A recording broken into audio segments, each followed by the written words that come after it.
intense dependence, let's face it, on US power and money to stay in power himself.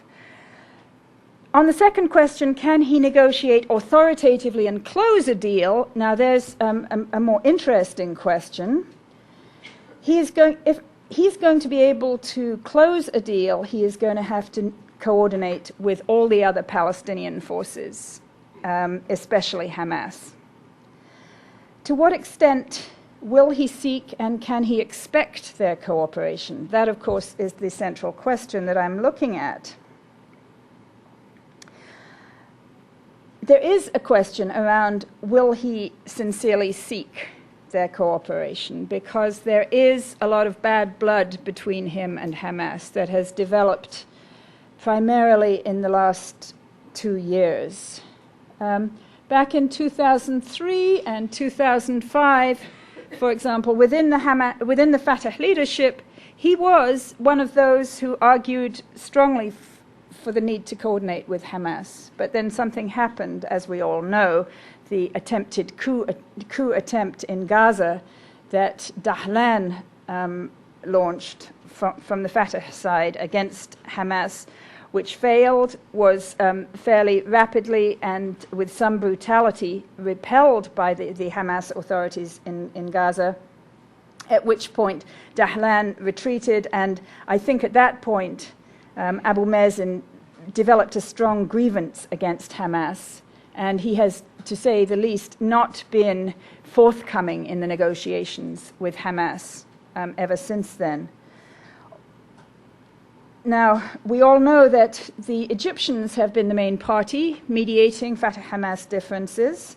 Ever since 2007, they've been trying at some level or other, but most particularly since the end of the Gaza war in January, the Egyptians have been spectacularly unsuccessful in this mediation. Most likely for their own reasons, because they have their own raison d'etat not to necessarily want to see Hamas folded into the political process, from the point of view that that would then empower Hamas's soulmates from the Muslim Brotherhood inside Egypt at a time when Egypt is anyway facing very complex succession issues, political succession issues at home.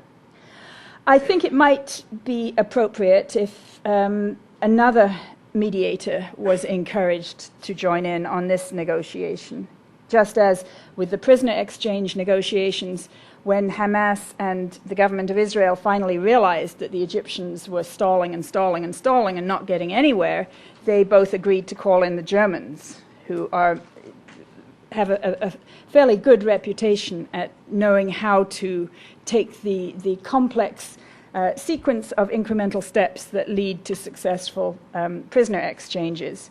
So on the Fatah-Hamas mediation, I would say there would be other parties, perhaps Turkey, perhaps others in the region, perhaps Saudi Arabia, but of course Saudi Arabia did conclude the Mecca agreement back in 2007, which was, I think, a good agreement. I don't know why they don't try again. Maybe we should ask Prince Turki when he's here. Anyway, the Egyptian mediation is going to have another session. Everybody's trekking off to Cairo this weekend. There's some talk about a workable formula of postponing the next round of elections, which I actually think is a good idea. We can go more into detail on that later. So what is Hamas's position on the negotiations?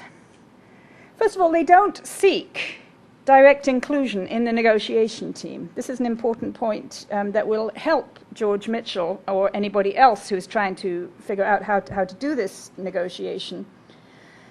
Hamas promises that it will comply with the results of a referendum that is held on the peace agreement, a Palestinian-wide referendum. Now, of course, you immediately come up against the question of who gets a vote in this referendum. Is it limited, as the previous elections for the interim Palestinian Authority were limited, to Palestinians resident in the West Bank and Gaza? Or is it truly a national referendum that includes diaspora Palestinians? That's an important question about the referendum that hasn't been answered. Although I know Rob Malley has been doing a little bit of work on this, and I certainly hope that the people in the Mitchell team have been doing some work on it. Of course, this whole stance that Hamas has of allowing somebody else to do the negotiating and then insisting that the results go to a nationwide referendum and agreeing to comply with the referendum stems out of the prisoner's document of 2006. And if any of you have not read the prisoner's document, that is a really important, that's a foundational thing to understand. Now, Hamas has taken many steps into a pre-negotiating position in recent years, including during this year. For example, it concluded ceasefires in 2005, 2008, and 2009. The first of those, the 2005 one, was a unilateral all-Palestinian ceasefire, whereby all the Palestinian factions agreed to hold their fire against Israel in Gaza to allow the Israelis to withdraw without being harassed as they withdrew, and it was stunningly successful from all those points of view. Great discipline was shown by Hamas and all the Palestinian factions during that ceasefire. The 2008 ceasefire was a 6-month termed ceasefire, went into operation in June of 2008, and quite aside from the appalling libels that Jackson Deal wrote about Hamas's behavior during this ceasefire, they actually complied with it with great discipline and enforced it on the smaller factions. If you look at the Israeli government's own figures for the number of rockets and missiles, July, August, it went into operation halfway through June, and then if you look at the figures for July, August, September, October, there was maybe 0, 1, 4, 3, minimal numbers of rockets, and none of them attributable to Hamas. There were many reports of Hamas people preventing other small factions from launching rockets. The big re-eruption, if you like, of rockets during that ceasefire came only after Israel's massive violation of the ceasefire on November 4th, 2008, which was a day when most of us in this room were probably busy with something else. And so we weren't paying attention. That was when an IDF hit squad went in and killed 5 or 6 Hamas fighters who were abiding by the ceasefire.